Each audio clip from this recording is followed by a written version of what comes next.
They told her she was digging her own grave. In a way, they were right, except it turned out to be everyone else's salvation. Montana Territory, autumn of 1887. The first time Clara Whitmore struck her pickaxe into the hillside behind the abandoned mining claim, her neighbor, Samuel Garrett, rode up on his horse and sat watching her for a full 10 minutes before speaking.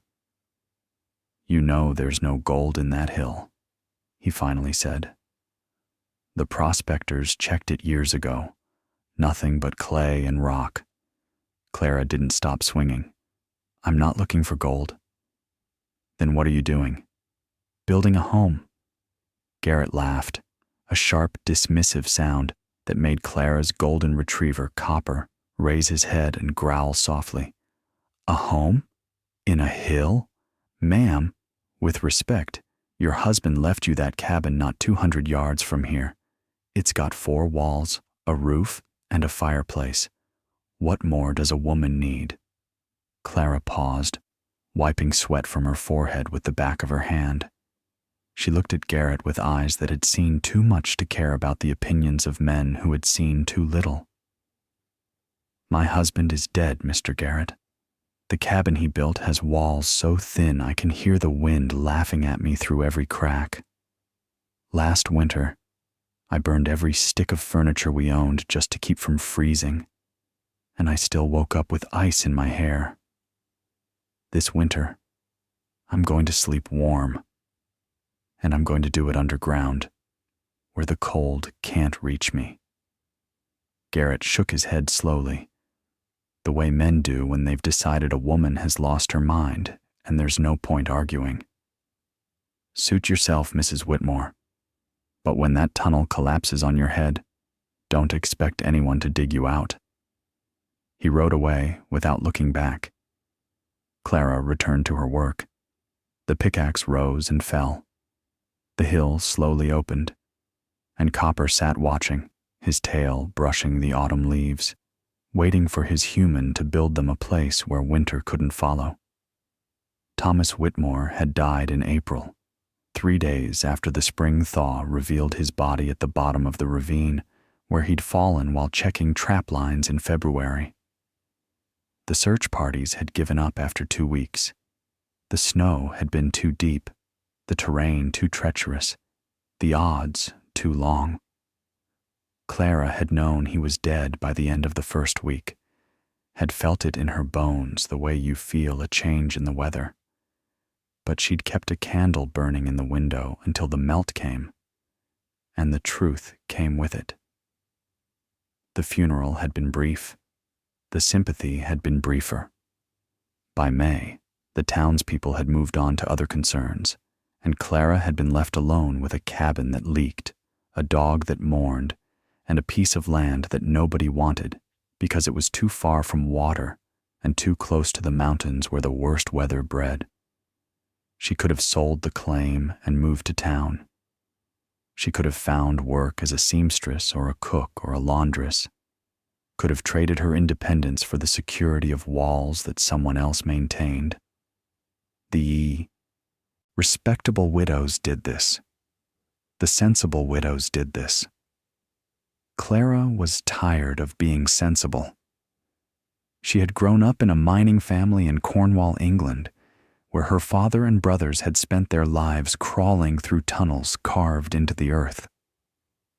She had heard their stories around the dinner table, stories of underground chambers that stayed the same temperature year-round, cool in summer and warm in winter, protected from storms that raged helplessly above.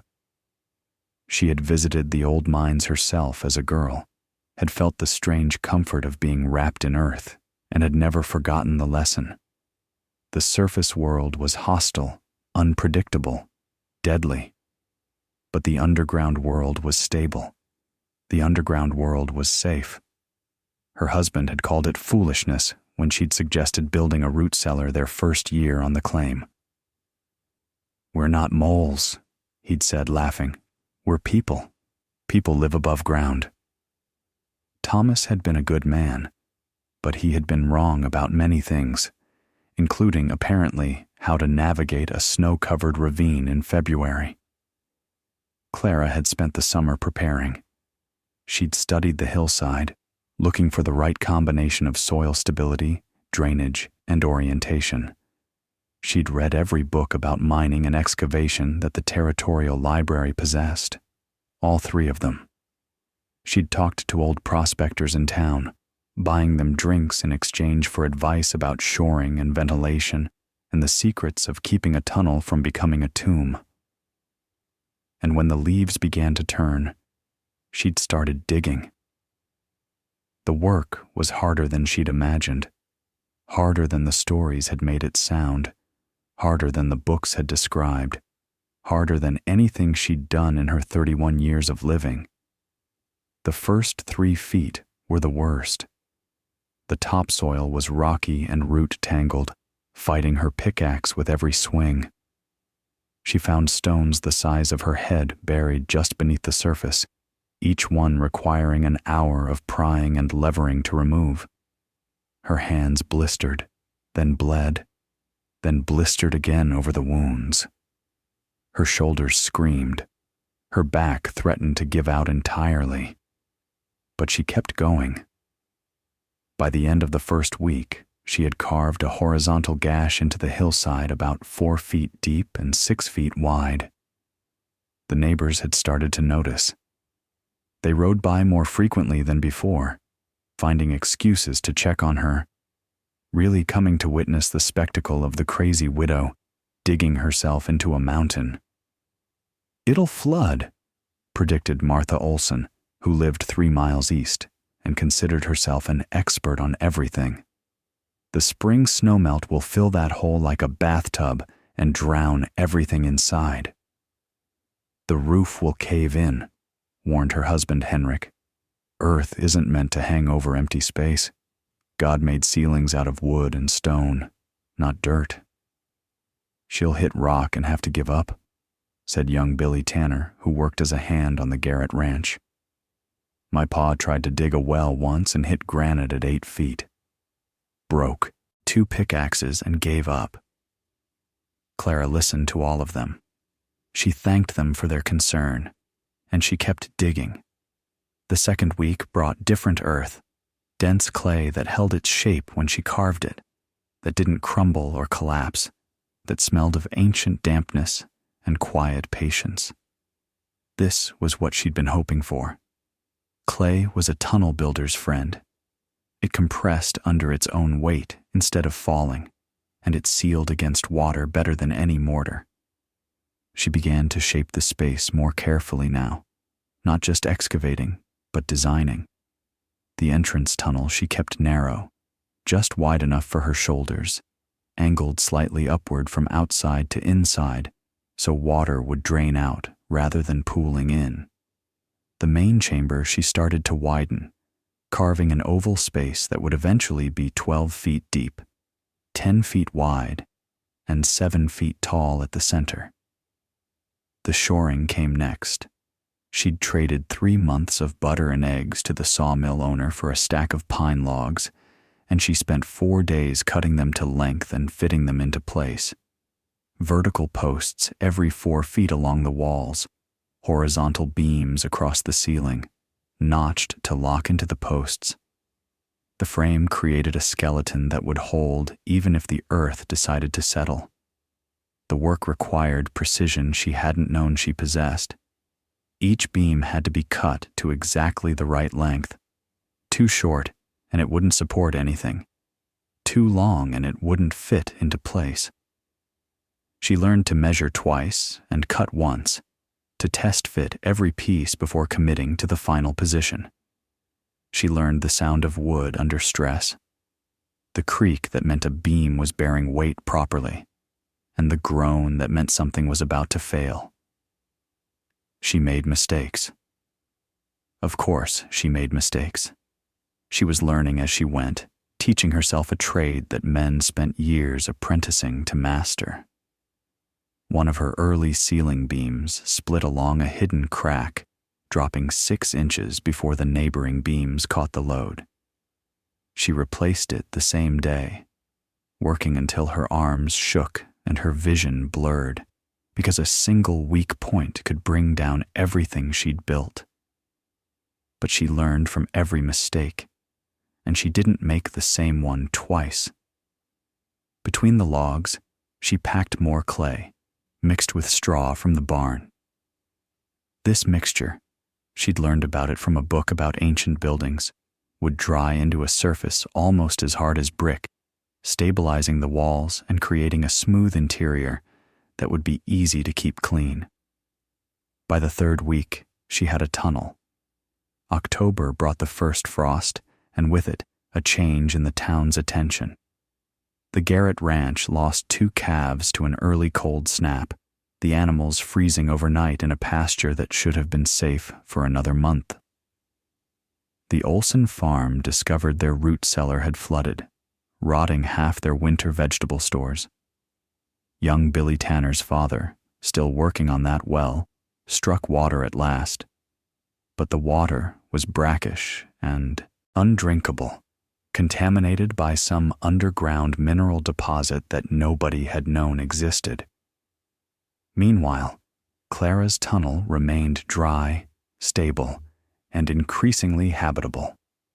She had finished the main chamber and started on the fireplace, a stone structure built against the back wall, with a chimney that rose through the earth at an angle until it emerged from the hillside 20 feet above. The design was based on the old Cornish mine ventilation systems. The angled chimney would draw smoke out while preventing rain and snow from falling in. The fireplace itself was small, barely 2 feet wide, but in an enclosed underground space, even a small fire would generate more than enough heat.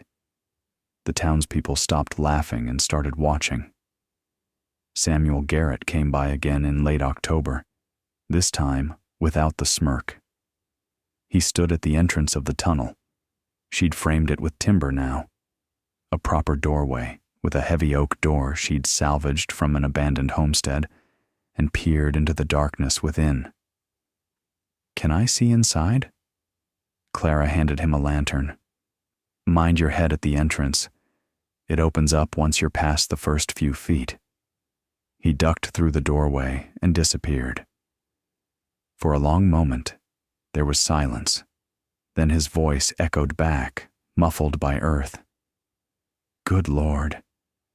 When he emerged, his expression had changed entirely. The dismissiveness was gone, replaced by something that looked almost like respect. "It's warm in there. Must be 15, 20 degrees warmer than out here." 55 degrees, Clara said. "The Earth maintains that temperature year-round at this depth. Cooler than a summer day, warmer than a winter night. It's physics, Mr. Garrett, not magic. You built a fireplace, underground. The chimney vents through the hillside. The smoke rises naturally. The angle prevents backdrafts. I could show you the diagrams if you're interested." Garrett stared at her as if seeing her for the first time. "Mrs. Whitmore, I owe you an apology. When you started this project, I thought..." "You thought I was crazy. You weren't alone." "I thought you were crazy," he admitted. "I was wrong. This is something else entirely." He rode away slowly, looking back twice before disappearing around the bend in the trail. Clara permitted herself a small smile. Then she went back inside to finish installing the wooden bed frame she'd been working on. November brought snow, and the snow brought visitors. First came Martha Olson, her earlier skepticism forgotten, asking if Clara might share the plans for her ventilation system. The Olson farmhouse chimney had collapsed under the weight of wet snow, and they were trying to rebuild before the real cold set in. Then came Henrik Olson, hat in hand, asking if Clara might be willing to sell some of her stockpiled firewood. Their own supply had gotten wet when the woodshed roof leaked, and wet wood burned poorly if it burned at all. Then came others, families from town who had heard about the underground shelter and wanted to see it for themselves. Clara gave tours when she had time, explaining the principles of earth insulation and thermal mass to anyone who would listen. Most nodded politely and left confused. A few asked intelligent questions and stayed to learn. Through it all, she continued improving her home. She laid plank flooring over packed earth, creating a clean surface that would be easy to sweep. She built shelves into the walls for storage. She hung bundles of pine branches from the ceiling beams, partly for the fresh scent, partly because the resin was mildly antiseptic and would help keep the air clean. She wove rugs from scraps of fabric and placed them strategically around the chamber, adding color and warmth to the earthen space. Copper had claimed his spot immediately, a worn blanket beside the fireplace, where he could watch both the flames and the tunnel entrance. He seemed to understand, in the way that dogs sometimes understand, that this place was special, that his human had built them something important. By December, the shelter was complete. Clara moved in on the winter solstice, the longest night of the year, and slept more peacefully than she had since Thomas died. The blizzard came on January 7, 1888. It would later be called the schoolhouse blizzard, the children's blizzard, the storm that changed everything. It would kill hundreds of people across the Northern Territories, many of them children caught between school and home when the weather turned. It would freeze cattle in pastures, and travelers on roads, and families in houses that couldn't hold back the cold. Clara experienced none of this directly. She experienced it as sound, a howling that seemed to come from everywhere at once, a freight train roar that went on for hours and then days. She experienced it as pressure, the feeling of being wrapped in cotton while the world outside tried to tear itself apart. She experienced it as warmth, steady and unchanging, while her thermometer showed the temperature outside plunging to 40 below zero. She had supplies for a month. She had firewood stacked against one wall, seasoned pine and oak that burned clean and hot. She had water from a spring she'd tapped at the back of the chamber, where groundwater seeped through a crack in the rock and collected in a basin she'd carved for it. She had food, preserved meat and vegetables, dried beans and flour, salt and sugar and coffee. She had her dog, her blankets, her books, and absolutely no reason to venture outside until the storm passed. So she didn't. She read by lantern light while the world ended above her. She cooked simple meals on the grate she'd installed over her fire pit. She talked to Copper about everything and nothing, the sound of her own voice a comfort against the howling that never stopped. She slept and woke and slept again, losing track of time in the unchanging lamplight of her underground world. On the third morning, she thought it was morning, she heard something that wasn't wind, pounding, at her door. She grabbed the rifle Thomas had left her and approached cautiously. "Who's there? Please." A voice, thin and desperate, barely audible through the oak. "Please, we saw the smoke from your chimney. Please let us in." Clara opened the door onto a nightmare. 3 figures stood in the tunnel entrance, so covered in snow and ice that they barely looked human. 2 adults, she recognized them as the Hendersons, a family who lived 4 miles north, and a child, maybe 6 or 7, clutched between them. Behind them, the world was white, a wall of blowing snow so dense that Clara couldn't see more than 5 feet past her doorframe. "Get inside. Now." They stumbled through, and she slammed the door against the wind that tried to follow them. The temperature in the chamber dropped 10 degrees in the seconds the door was open. She could feel the cold trying to push its way in, a living force that wanted what she had. The Hendersons collapsed on her floor, shaking so violently they couldn't speak. The child, Their daughter Emma was silent and still, and for a terrible moment Clara thought she was dead. Then the girl's eyes opened, focusing slowly on the fire, and she made a sound that was half sob and half moan. Alive. They were all alive. Clara worked quickly. Blankets first, then hot water from the kettle she kept simmering, then warm broth spooned into mouths too cold to chew solid food. She stripped off their frozen outer clothes and replaced them with dry blankets, with quilts, with anything that would hold heat against skin that had nearly forgotten what warmth felt like. It took 6 hours before any of them could talk properly. "Our house," Mrs. Henderson whispered, her voice raw from cold and tears. The wind took the roof, just peeled it off like paper. The walls started falling after that. We had to run.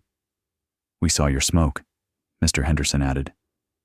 His fingers were white, the early stages of frostbite, but Clara thought they might recover if she kept them warm and elevated. "We didn't know where else to go. Everyone else is too far. We never would have made it." "How did you know about this place?" "Everyone knows about the crazy widow who dug herself into a mountain." He tried to smile, but the expression faltered. "Doesn't seem so crazy now." Clara looked at her small shelter, now crowded with 3 extra bodies and the accumulated terror of a night spent running through the apocalypse. "No," she said quietly. "I suppose it doesn't." The Hendersons were the first, but not the last. Over the next 2 days, while the storm continued to rage, 5 more people found their way to Clara's door. Young Billy Tanner, separated from a search party looking for lost cattle. An old prospector named Jenkins, who had been caught out in the open and followed the smoke signal of Clara's chimney for 2 miles through whiteout conditions. A woman named Sarah Cross and her infant son, refugees from a farmhouse that had become a freezing death trap when the fire went out and wouldn't relight. Clara's shelter, designed for 1 woman and her dog, held 9 people by the time the storm finally broke. They slept in shifts, 3 or 4 at a time on the bed and floor, while others sat against the walls. They rationed food carefully, stretching Clara's supplies to feed everyone. They kept the fire burning constantly, the small chamber staying warm despite the impossible cold outside. They talked and prayed and told stories to keep the fear at bay. Little Emma Henderson stopped shaking by the 2nd day, though she refused to let go of her mother's hand for even a moment. Billy Tanner, who was only 19 and had never been close to death before, wept quietly in the corner when he thought no one was looking. The old prospector Jenkins told tales of winters he'd survived in the mountains, each story more harrowing than the last, though Clara suspected he was exaggerating to give the others something to focus on besides their fear. Sarah Cross nursed her infant son in the warmest corner, near the fireplace, singing softly to him in a language Clara didn't recognize. The baby, his name was Michael, seemed oblivious to the catastrophe, sleeping and eating and crying with the uncomplicated demands of a creature too young to understand that the world had nearly ended around him. Clara found herself thinking of Thomas during those long hours, wondering if he had been afraid when he fell, if he had known what was happening, if he had thought of her in those final moments. She hoped the end had been quick. She hoped he hadn't suffered the way these people had suffered, struggling through miles of killing cold with death whispering at their backs. She hoped, wherever he was, he could see what she had built, what she had become, and they survived. When the wind finally stopped on the morning of January 10th, Clara opened her door onto a world transformed. The snow was drifted 15 feet high in places, sculpted into alien shapes by wind that had blown without pause for 3 days. The sky was clear and blue, almost obscenely cheerful after the darkness of the blizzard. The temperature had risen to merely bitter, 10 below zero, practically balmy compared to the depths of the storm. One by one, her refugees emerged, blinking in the sunlight like creatures from another world. "My God," whispered Mr. Henderson, looking at the buried landscape. "How did anyone survive this?" Many hadn't. Over the following weeks, as the community dug itself out and took stock of the damage, the death toll mounted. Frozen bodies found in snowdrifts, collapsed houses with families still inside, children who had tried to walk home from school and never arrived. The blizzard had killed more than 300 people across the territories, and the number might have been higher, if not for the random miracles that had saved some and condemned others. Clara's shelter was one of those miracles. The story spread quickly. The widow Whitmore, who had dug herself into a hillside while everyone laughed, had saved 9 lives during the worst storm in living memory. The newspapers picked it up. The territorial governor mentioned it in a speech about preparedness and pioneer resilience. Strangers started showing up at Clara's claim, wanting to see the underground shelter that had become famous. She turned most of them away, but she welcomed the ones who came to learn. That spring, Clara taught her first class in earth-sheltered construction. 17 students showed up: farmers, ranchers, townspeople who had lost homes or loved ones in the blizzard and were determined never to be that vulnerable again. Clara showed them everything: how to choose a site, how to evaluate soil stability, how to dig and shore and ventilate and waterproof. She demonstrated the fireplace design that kept her smoke flowing out and the warmth flowing in.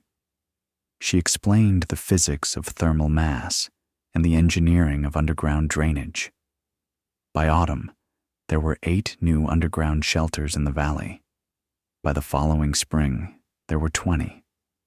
Within 5 years, the technique had spread across the northern territories, adapted and modified for different soils and climates, but always based on the same principles Clara had learned from her father's stories and refined through her own desperate necessity.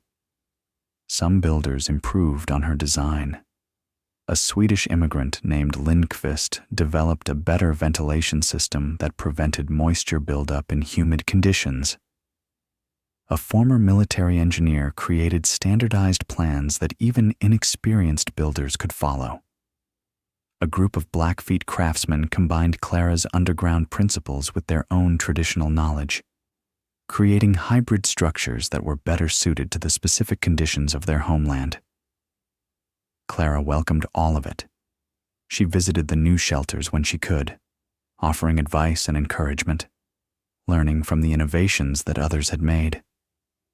She collected the improvements and incorporated them into her teaching, so that each new student benefited from the accumulated wisdom of everyone who had come before.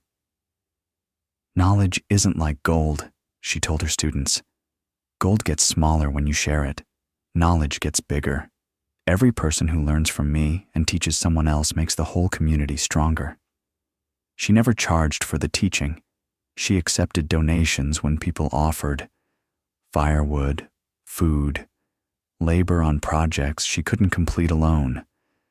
But the knowledge itself she gave away freely. It seemed wrong to profit from survival, wrong to put a price on something that might mean the difference between life and death for someone else's family. "You could be rich," Samuel Garrett told her once, years later, when the underground shelters had become a common feature of the landscape and Clara's name was known throughout the territory. "You could have patented the design, charged licensing fees, built an empire."